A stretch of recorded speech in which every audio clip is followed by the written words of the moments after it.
रात के करीब 9 बज रहे थे। नंदिनी बाथरूम से नहाकर बाहर आई और उसने अपने पति नागेश को फोन किया। सुनो, तुमने तो कहा था कि 7 बजे तक घर आ जाओगे, अभी 9 बज चुके हैं, कहाँ हो? अरे आज ऑफिस में बहुत काम था, इसलिए देर हो गई। मैं बस 15 मिनट में घर पहुंचता हूँ, ठीक है? तुम रोज यही बोलते हो, चलो अब जल्दी से आ जाओ। ऐसा कहकर नंदिनी ने फोन रख दिया। चलो, मैं 15 मिनट में अच्छे से तैयार हो जाती हूँ, मुझे देखकर तो नागेश हैरान रह जाएंगे। ऐसा सोचते हुए नंदिनी शीशे के सामने खड़ी होकर तैयार होने लगी। अचानक से घुंघरूओं की आवाज आई और नंदिनी डरते हुए धीरे धीरे कदमों से बालकनी की तरफ जाने लगी, लेकिन बालकनी में तो कोई भी नहीं था। फिर उसने शीशे की तरफ देखा तो शीशे की जगह एक बहुत डरावनी चुड़ैल खड़ी थी। उस चुड़ैल ने अपने हाथ शीशे से बाहर निकाले और नंदिनी की गर्दन को कसकर दबोचने लगी। नंदिनी बहुत घबरा गई और जोर जोर से चिल्लाने लगी, जिसके बाद उस चुड़ैल ने नंदिनी की गर्दन छोड़ दी और फौरन वहाँ से चली गई। अब नंदिनी बहुत घबरा गई और वहाँ से भागती हुई हॉल की तरफ आ गई। हॉल में जो फोन रखा था उसने वह उठाया और नागेश को फोन मिलाया। तेज तेज सांस लेते हुए नंदिनी बोली, नागेश जल्दी घर आ जाओ, मुझे बहुत डर लग रहा है। अरे क्या हुआ नंदिनी, तुम्हारी सांस क्यों फूल रही है? हमारे कमरे में एक चुड़ैल है जिसने मुझे मारने की कोशिश की। तुम बिल्कुल मत डरो, मैं बस 2 मिनट में घर पहुंचता हूँ। ऐसा कहते हुए नागेश ने फोन रख दिया। दूसरी तरफ नंदिनी हॉल में घबराई हुई बैठी थी और तभी नागेश घर आ गया। तुम ठीक तो हो ना? आखिर हुआ क्या था? उसने पूछा। नंदिनी ने उसे सब कुछ बताया। नागेश, जब से हमारी शादी हुई है तब से ही ऐसी अजीबोगरीब चीजें हो रही हैं, लेकिन तुम मेरी बात सुनते कहाँ हो? अब बिना किसी देरी किए हमें अघोरी बाबा के पास जाना चाहिए। अच्छा ठीक है, हम कल सुबह होते ही अघोरी बाबा के पास चलेंगे, सब ठीक हो जाएगा, तुम चिंता मत करो। अगली सुबह वे दोनों जल्दी तैयार हो गए और अपनी गाड़ी में बैठकर अघोरी बाबा से मिलने के लिए निकल गए। अघोरी बाबा एक बड़ी सी गुफा में कुछ अनुष्ठान कर रहे थे। थोड़े ही इंतजार के बाद आखिरकार दोनों अघोरी बाबा के पास गए और अपनी समस्या उन्हें बताई। सब कुछ सुनने के बाद अघोरी बाबा ने कहा, तुम्हारी शादी से पहले जो भी कुछ हुआ था वह सब कुछ मुझे सच सच बताओ और मुझसे कुछ भी छुपाने की जरूरत नहीं है। बाबा, दरअसल बात ये है कि नंदिनी से शादी करने से पहले घर वालों ने मेरी शादी जबरदस्ती राम्या नाम की एक लड़की से करवाई थी, लेकिन मैं नंदिनी से बहुत प्यार करता था। फ्लैशबैक शुरू। नागेश के ऑफिस जाने से पहले, मुझे वापस आने में देर हो जाएगी, तुम खाना खाकर सो जाना। कोई बात नहीं जी, मैं आपका इंतजार करूंगी और फिर हम साथ में खाना खा लेंगे, राम्या ने प्यार से कहा और नागेश गुस्से में बोला, इतना प्यार दिखाने की कोई जरूरत नहीं है, जब भी भूख लगे खा लेना, मैं अपने ऑफिस से खाना खाकर आऊंगा। ऐसा कहते हुए नागेश घर से निकल गया। वहीं राम्या बहुत उदास हो गई। जब से हमारी शादी हुई है तब से इन्होंने एक बार भी मुझसे प्यार से बात नहीं की। ऐसा सोचते हुए राम्या की आंख लग गई और वह बिस्तर पर सो गई। दूसरी तरफ नागेश अपने ऑफिस से बाहर आकर नंदिनी का इंतजार कर रहा था।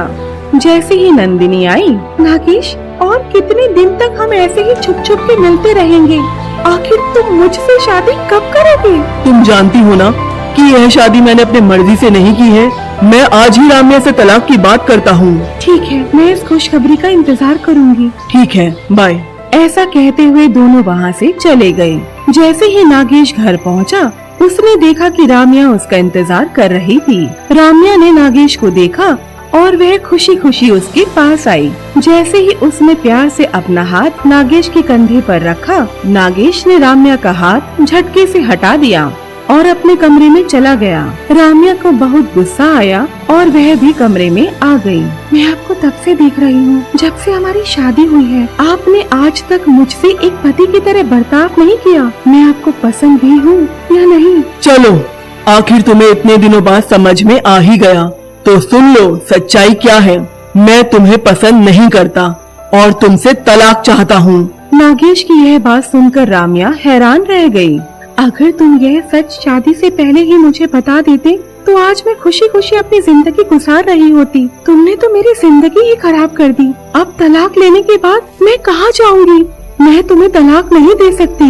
ऐसा कहते हुए राम्या जोर से चिल्लाई। नागेश तभी घर से बाहर निकल गया और उसने नंदिनी को फोन करके सब बताया। नंदिनी और नागेश बाहर मिले और उन्होंने इस बारे में बात की, जिसके बाद वे दोनों नागेश के घर पर आए। राम्या को समझ में नहीं आ रहा था कि वह क्या करे। थोड़ी देर में वह परेशान होकर सो गई। दूसरी तरफ अपने हाथ में चाकू लिए नागेश और नंदिनी राम्या के कमरे में आए। हलचल की वजह से राम्या जाग गई थी। उन दोनों को अपने कमरे में देखकर राम्या घबरा गई और उसने भागने की कोशिश की, लेकिन नंदिनी ने राम्या को पीछे से कसकर पकड़ लिया था। मुझे मत मारो, मुझे छोड़ दो। ऐसा कहते हुए राम्या उन दोनों के सामने गिड़गिड़ाने लगी। नागेश ने चाकू से राम्या की गर्दन पर वार करने की कोशिश की, लेकिन बचाव में राम्या ने दोनों हाथ अपनी गर्दन पर रख लिए। इसकी वजह से उसकी दोनों छोटी उंगलियां कटकर नीचे गिर गयी। तभी उन दोनों ने उसके हाथ हटाते हुए राम्या की गर्दन काटी और उसे मार डाला। थोड़ी देर बाद उन्होंने राम्या की लाश को सबकी नजरों से छुपाते हुए एक जगह दफना दिया। फ्लैशबैक खत्म हुआ। यह सब सुनकर अघोरी बाबा ने कहा, यह आत्मा उस निर्दोष राम्या की ही है जो तुम्हें परेशान कर रही है। बाबा, हम अपने आप को कैसे बचाएं? कोई तो रास्ता होगा। तुम दोनों अभी इसी वक्त भैरवकुंड जाओ और वहाँ पर तंत्र मंत्र की पूजा करो। इसके बाद वह आत्मा तुम्हारा कुछ भी नहीं बिगाड़ पाएगी। इतना सुनते ही दोनों तुरंत वहाँ से निकल गए। अब तक आधी रात हो चुकी थी और उनकी गाड़ी एक घने जंगल से गुजर रही थी। नंदिनी, मेरे सर में बहुत दर्द हो रहा है। चलो कहीं रुककर चाय पी लेते हैं, फिर आगे चलेंगे, वरना मैं आगे नहीं जा पाऊंगा। तभी उन्हें सड़क के किनारे एक चाय की दुकान दिखाई दी। नागेश ने वहाँ गाड़ी रोकी और नीचे उतरकर इधर उधर देखा, लेकिन चाय की दुकान पर कोई भी नहीं था। क्या यहाँ पर कोई है? नागेश की आवाज देने पर एक महिला बाहर आई। हाँ जी, क्या चाहिए आपको? जरा हमारे लिए 2 कप चाय ले आइए। नागेश और नंदिनी पास की एक टेबल पर बैठ गए। थोड़ी ही देर बाद वह महिला 2 कप चाय ले आई और उन्हें दे दी। नागेश ने उस महिला के हाथ देखे तो उसकी दोनों छोटी उंगलियां कटी हुई थी। यह देखकर नागेश को राम्या की याद आ गई। घबराते हुए नागेश ने पूछा, सुनिए, आपकी यह दोनों उंगलियां कैसे कट गई? जैसे ही नागेश ने यह पूछा, उस महिला का चेहरा एक खतरनाक चुड़ैल में बदल गया।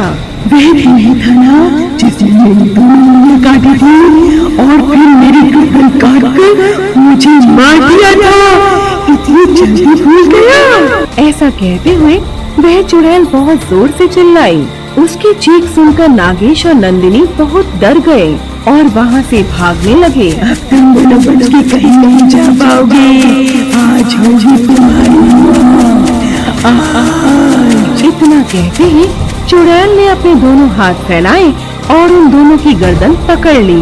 इसके बाद उस चुड़ैल ने उन दोनों को जमीन में जिंदा गाड़ दिया। देखते ही देखते नागेश और नंदिनी चिल्लाते हुए जमीन के अंदर धंस गए।